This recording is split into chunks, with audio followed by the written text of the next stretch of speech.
And for this story, many of you reached out to 3 News expressing concern about a house that had been spray painted on the city's south side.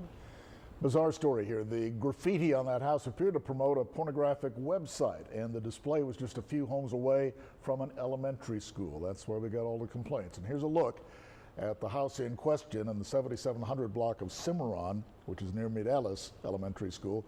We've blurred out the image, as you can see there, but the graffiti was displayed on the back of the house and could be seen pretty easily from the busy road because there's no fence.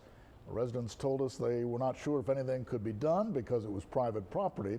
It turns out something was done about it, and fairly quickly. City code enforcement officers came out and actually helped the homeowner to get rid of the image. Police tell us the owner was not responsible for the graffiti.